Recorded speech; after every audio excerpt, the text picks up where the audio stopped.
Average कसा करायचा असतोय तर जेवढे काही आपल्याला नंबर्स दिलेले असतील त्या नंबर्सची आपण त्या ठिकाणी टोटल करत असतो आणि त्याला डिवायडेड बाय एकूण दिलेले नंबर्स असतात.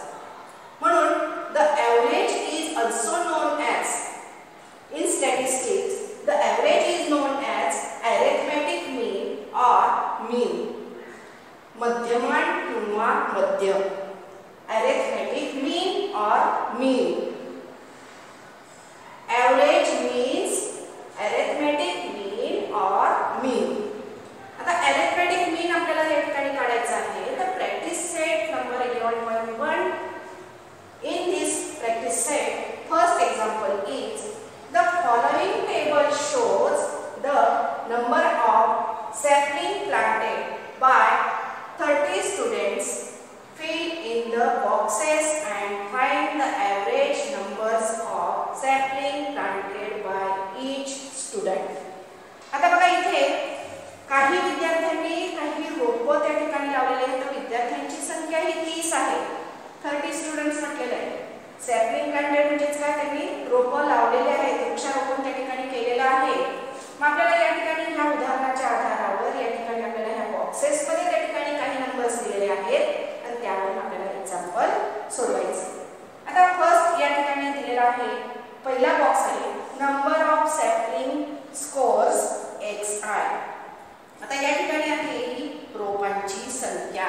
नंबर ऑफ सॅपलिंग स्कोर्स म्हणजे या ठिकाणी रोपांची संख्या. सेकंड प्रकार आहे number of students frequency FI. Number of students म्हणजे तेवढी रोपं ही किती स्टुडंट्सने लावलेली आहेत ही त्यांची संख्या, ही त्यांचे नंबर्स आहेत. थर्ड प्रकार आहे FI × XI. दोघंही त्या ठिकाणी बॉक्स जे आहेत त्यांची मल्टिप्लिकेशन ही थर्ड बॉक्स मध्ये येणार आहे. आता बघा पहिल्या प्रकारामध्ये या ठिकाणी नंबर ऑफ सॅपलिंग स्कोर्स दिलेले आहेत 1 2 3 4 and second box number of students दिलेले आहेत 4 स्टुडंट्स. 4 स्टुडंट्सने किती रोपं लावली आहेत 1. 6 स्टुडंट्सने प्लांटेशन केलं 2 2 त्या ठिकाणी 12 स्टुडंट्स असतील त्यांनी 3 लावलेले आहेत आणि 8 स्टुडंट्स असतील त्यांनी 4. थर्ड बॉक्स जो आहे याच्यामध्ये आपल्याला दोघांचं मल्टिप्लिकेशन करायचं आहे. म्हणून 4 × 1 4 1 जा 4. सेकंड 6 × 2 6 2 जा 12. 12 3 जा 36. 8 4 जा 32. In this box आता या ठिकाणी बघा की ह्या बॉक्सचा n दिलेला आहे. n म्हणजेच काय यांची त्या ठिकाणी आपल्याला टोटल लिहायची आहे.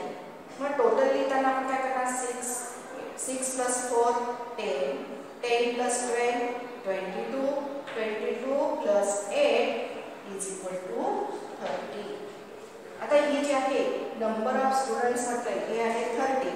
बरं आपल्याला एक्झाम्पल मध्ये सुद्धा म्हटलेलं आहे की 30 स्टुडंट्स म्हटलेले म्हणजे आपल्याला त्या ठिकाणी हे आपला आन्सर बरोबर आहे. आता या ठिकाणी बघा हे जे मल्टिप्लिकेशन आहे या ठिकाणी हा जो आहे हा सिग्मा म्हटलं जातं. या साइनला म्हटलं जातं सिग्मा. सिग्मा सिग्मा म्हणजेच काय की यांची मल्टिप्लिकेशनची टोटल FI XI या मल्टिप्लिकेशनची टोटल्स त्याला म्हणायचं सिग्मा.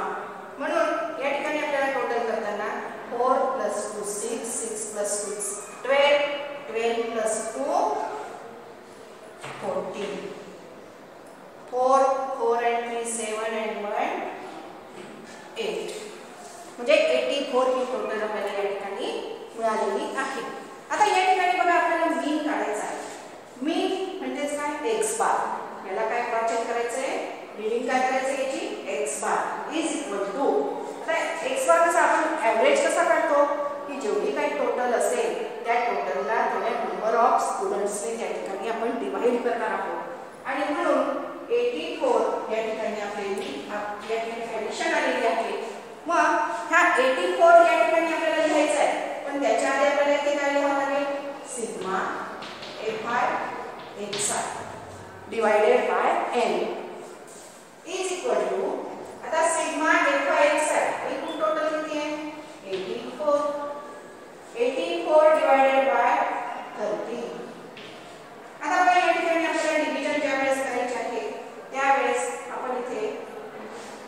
24/30 3 ने आपण डिवाइड करणार आहोत. 3 1 जा 3 0 3 2 जा 6 3 8 जा 24. मग इथे आपल्याला आन्सर मिळालेला आहे 28/10. आता आपल्याला असं लक्षात येत आहे की याला त्या ठिकाणी पूर्ण भाग जाणार नाहीये, पूर्ण डिवाइड होणार नाहीये आणि म्हणून आपल्याला माहिती की डेसिमल पॉइंट आपण देऊ त्या ठिकाणी ते घेऊ शकतो 2.8. कारण त्या ठिकाणी काय आहे, डिनॉमिनेटरला आहे 10 आणि म्हणून आपण आन्सर लिहिताना एका घरानंतर दशांशचिन्ह देतो, डेसिमल पॉइंट देतो, म्हणून आपण त्या ठिकाणी लिहिणार 2.8. Therefore, the average number of trees planted 2.8. Average किती निघाला आहे 2.8. आता बघा अशाच पद्धतीने तुम्ही प्रॅक्टिस सेट 11.1 मध्ये या ठिकाणी फक्त तुम्हाला अभ्यासाला 3 उदाहरणं आहेत, तर उरलेली 2 उदाहरणं तुम्ही स्वतः सोडवायची आहेत. पुढचा भाग आपण नंतर पुढच्या तासात